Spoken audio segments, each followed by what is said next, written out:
Assalamu alaikum dear students, how are you all? I hope you will be fine and will be taking good care of your health. Today I welcome you to the new chemistry video for class 10. And today's topic of our discussion is alkenes. In the last video we have learnt about alkanes.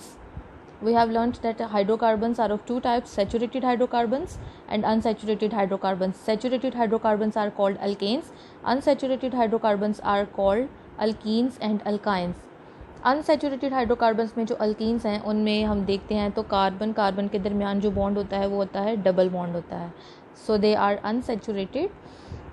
Alkenes की introduction में अगर हम पढ़ें तो हमारे पास जो है alkenes को एक इम्पोर्टेंट नेम दिया जाता है, that is olefins. Alkenes are called olefins, oli mean oil forming, यानी कि ये ऑयल बनाती हैं, ऑयल बनाने में पार्टिसिपेट करती हैं।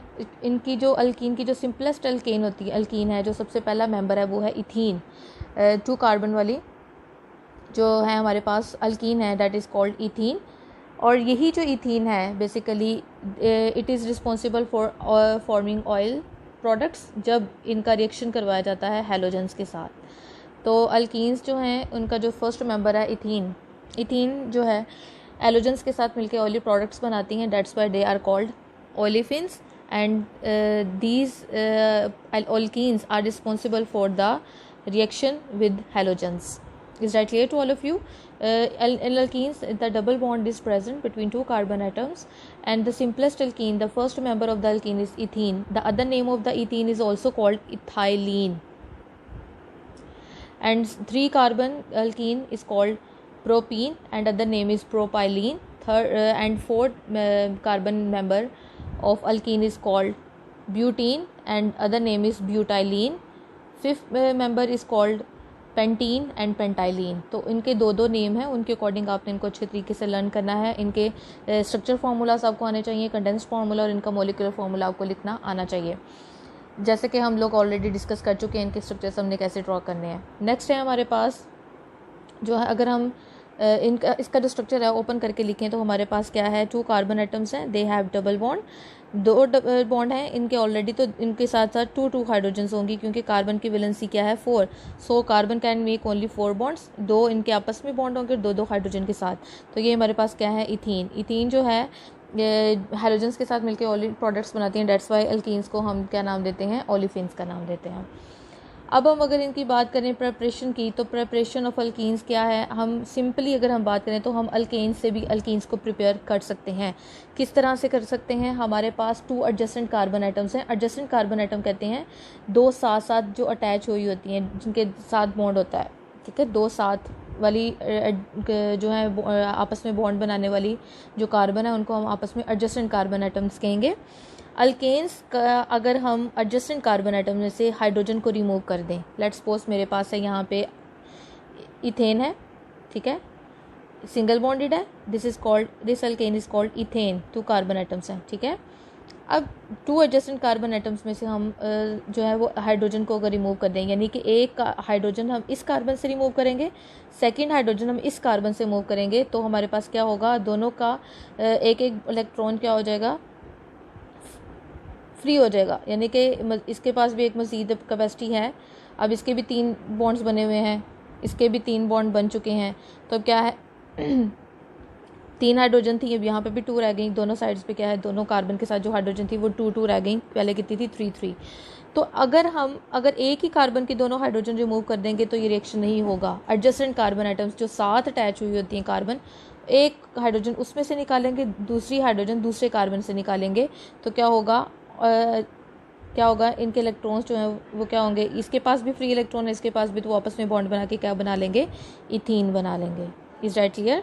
सो we can prepare alkene by the removal of hydrogen from ethane. And when how can we remove the hydrogen, we can remove the hydrogen atoms from the adjacent carbon atoms. एक ही carbon से आप दोनों hydrogen remove नहीं करेंगे, दोनों carbon में से एक आपने हाइड्रोजन रिमूव करनी है, तो आप क्या करेंगे, 2 हाइड्रोजन रिमूव हो गए तो आप इससे प्रिपेयर कर सकते हो. Is that clear? Most commonly जो हमारे पास जो मेथड आते हैं वो हैं 2 मेथड्स हैं जिनके थ्रू हम इंडस्ट्रियल लेवल में अल्कीन्स को प्रिपेयर कर सकते हैं. तो first one is dehydration of alcohols and the second one is dehydrohalogenation of alkyl halides. D का मतलब होता है रिमूव होना किसी मॉलिक्यूल के अंदर। हाइड्रेशन का मतलब होता है वाटर। तो अल्कोहल के अंदर से वाटर हम रिमूव कर दें तो वो अल्कोहल चेंज हो जाएगी अल्कीन में। फर्स्ट मेथड ये हो गया हमारे पास। सेकंड है हमारे पास अल्काइल हैलाइड, उसमें से हम क्या करेंगे, डी का मतलब removal, hydro mean hydrogen, halogenation mean halogen x. हम किसी भी अल्काइल हैलाइड में से HX को, हाइड्रोजन और हेलोजन को रिमूव कर देंगे तो वो alkyl halide will change into alkyne. Okay, now देखते हैं कि हम किस तरह से अल्कोहल से वाटर रिमूव करते हैं। हमारे पास जो है अल्कोहल हमने यहाँ पे जो ली है, this is called ethyl alcohol. ठीक है, इसके पास 2 कार्बन वाला इथाइल है रेडिकल और साथ OH ग्रुप है, तो इससे हम क्या नाम देंगे, इथाइल अल्कोहल, जिसे हम एथानॉल भी बोलते हैं। ठीक है, हमारे पास क्या होगा, हम कंसनट्रेटेड सल्फ्यूरिक एसिड और एथानॉल जो है इन दोनों का मिक्सचर लेंगे और इनको हीट करेंगे 180 डिग्री सेल्सियस पे हीट करेंगे। हीट करने से क्या होगा, बेसिकली जब हीट हम करते हैं तो वाटर्स जो है वेपोरेट होगा। किस तरह से होगा, ये मैंने सल्फ्यूरिक एसिड का जो स्ट्रक्चर है ये ओपन करके लिखा है। सल्फर के साथ जो है 2 ऑक्सीजन डबल बॉन्डेड के थ्रू और एक OH ग्रुप मौजूद है। ठीक है, अब क्या होगा कि जब हम हीट करेंगे तो ये वाला हाइड्रोक्सिल ग्रुप और ये वाला H ये आपस में रिएक्ट करके किस में चेंज हो जाएंगे, वाटर में। वाटर रिमूव हो गया, डिहाइड्रेशन हो रही है। ठीक है, रिमूवल ऑफ वाटर अल्कोहल में से। अब क्या होगा कि ये वाला ऑक्सीजन जो है ये सल्फर के साथ डायरेक्ट बॉन्ड बना लेगा। किस तरह से, आप देखें, हमारे पास है CH3 CH2 और ये वाला ऑक्सीजन आएगा इसके साथ। और अगर इसको हम क्लोज करके लिखें, सल्फर के साथ ऑलरेडी कितने ऑक्सीजन है, SO3 और साथ ये हाइड्रोजन आ जाएगा जो इसका ये वाला था।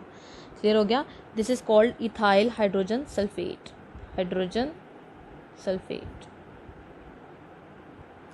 अब आपको क्लियर हो गया कि ये इस तरह से रिएक्शन होगा। अब क्या होगा, इसको इसी कंपाउंड को हम जो है फर्दर हीट करेंगे। फर्दर हीट करने से क्या होगा, आपने एक बात याद रखनी है कि जब भी हम सल्फ्यूरिक एसिड के साथ जब रिएक्शन करवाएंगे इसका इथाइल अल्कोहल का, तो ये सल्फ्यूरिक एसिड जो हम यूज़ करते हैं एंड में वो हमेशा एज इट इज़ हमें वापस रिटर्न में मिलता है, क्योंकि ये हमारे पास ये क्या है, हम इसको जस्ट कैटलिस्ट के तौर पर ये बस यूज़ कर रहे हैं कि ये रिएक्शन में स्टार्ट करवाएंगे लेकिन एंड हमें इसकी दोबारा वापस मिल जाएगा। किस तरह से, ये है हमारे पास ये वाला जो पार्ट है ये इस कार्बन के साथ अटैच है और इस कार्बन से हाइड्रोजन जो है, अगर मैं इसको ओपन करके लिखूँ तो ये वाली हाइड्रोजन ये 2 हो जाएंगे और ये वाली जो ट्राइहाइड्रोजन है ये इसके साथ ये आपस में रिएक्ट कर लेंगे। ये क्या होगा, बेसिकली ये टूट जाएगा, ये बॉन्ड कार्बन का हाइड्रोजन के साथ टूट गया, ब्रेकिंग होगी बॉन्ड की और ये हाइड्रोजन 2 कितने हो गए, H2SO4 दोबारा हमें वापस मिल गया। क्या हो गया, ये भी रिमूव हो गया, ये भी रिमूव हो गया, तो कार्बन CH2 बच गई, यहाँ पे CH2 बच गए।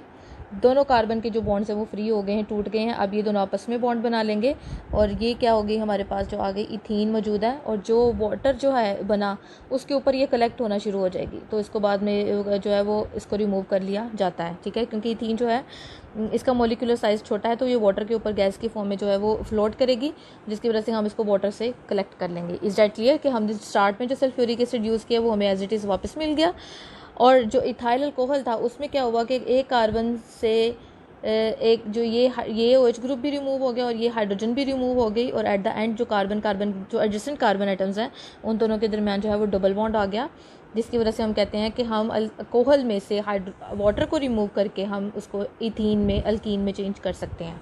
क्लियर हो गया आप सबको।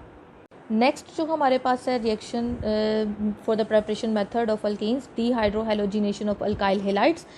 सेम याद रखना है कि एडजेसेंट कार्बन एटम्स में से कोई ना कोई एटम रिमूव होगा। जैसे हमने अल्कोहल में भी देखा कि एक ही कार्बन से 2 एलिमेंट हम रिमूव नहीं कर सकते एट अ टाइम। एक एडजेसेंट कार्बन से एक होगा, दूसरी एडजेसेंट कार्बन से दूसरा एलिमेंट रिमूव होगा। यहाँ पे हम याद यूज़ करें अल्काइल हैलाइड्स। यहाँ पे मेरे पास है इथाइल ब्रोमाइड। ठीक है, इसमें से क्या होगा, एक कार्बन जो है उससे ब्रोमीन रिमूव होगा और दूसरी कार्बन से हाइड्रोजन रिमूव होगा। तो क्या होगा, दोनों कार्बन के जो बॉन्ड्स हैं वो फ्री हो जाएंगे और वो आपस में जो इलेक्ट्रॉन फ्री होने की वजह से वो आपस में डबल बॉन्ड बना लेंगे। तो that is called the dehydrohalogenation, removal of hydrogen और halogen from the adjacent carbon of the alkyl halide. एक कार्बन से एक हेलोजन रिमूव होगा और दूसरी कार्बन से हाइड्रोजन रिमूव होगा। आप ये नहीं कहेंगे कि एक ही कार्बन से हाइड्रोजन और हेलोजन दोनों रिमूव हों। क्लियर हो गया। और साथ हम अल्कोहलिक पोटेशियम हाइड्रोक्साइड यूज़ करेंगे। रिएक्शन होगा किस तरह से देखते हैं। हमारे पास है यहाँ पे CH3 CH2 Br। इसको मैं अगर सही तरह से लिखूँ इस तरह से होगा CH2 CH2 और ये ब्रोमीन इस तरह से अटैच कर दूँ, दिखाने के लिए कि किस तरह से किस कार्बन से ब्रोमीन रिमूव होगी, किस कार्बन से जो है वो हाइड्रोजन। इसको मैंने ओपन करके लिख दिया, इसका CH3 था, हाइड्रोजन के साथ, तो ये दोनों एडजेसेंट कार्बन आइटम्स हैं। क्या होगा जब हम अल्कोहलिक पोटाशियम हाइड्रोक्साइड के साथ रिएक्शन करेंगे तो क्या होगा, यहाँ से ये ब्रोमीन, इस कार्बन की ये ब्रोमीन और इस कार्बन से ये हाइड्रोजन रिमूव हो जाएंगे। क्या होगा, ये पोटाशियम जो है ये ब्रोमीन के साथ रिएक्ट करके KBr बना देगा, पोटाशियम ब्रोमाइड। ये OH ग्रुप हाइड्रोजन के साथ मिलकर वाटर बना देगा, और एट द एंड क्या होगा, इन दोनों कार्बन का ये वाला बॉन्ड भी टूट गया, ये वाला बॉन्ड भी टूट गया। तो अब क्या करेंगे, ये दोनों कार्बन आइटम्स आपस में बॉन्ड जो है इलेक्ट्रॉन फ्री होने की वजह से क्या कर लेंगे, आपस में डबल बॉन्ड ऐड कर लेंगे, तो इथीन में ये चेंज हो गया। So by removing hydrogen and halogen that is called dehydrohalogenation of alkyl halide. Alkyl halide में से हम हाइड्रोजन और एडजेसेंट कार्बन आइटम से, अगर आप एडजेसेंट का वर्ड यूज़ नहीं करेंगे तो आपका कॉन्सेप्ट क्लियर नहीं होगा और कंसीडर सही नहीं किया जाएगा। अगर एडजेसेंट कार्बन आइटम से हाइड्रोजन और ब्रोमीन को रिमूव करेंगे that is called dehydrohalogenation of alkyl halides, और इसके लिए जो हम कैटलिस्ट यूज करेंगे potassium hydroxide, alcoholic potassium hydroxide, और हमारे पास जो रिजल्टेंट प्रोडक्ट बनती है वो है ethene. So we can prepare alkenes by two methods: dehydration of alcohol and dehydrohalogenation of alkyl halides.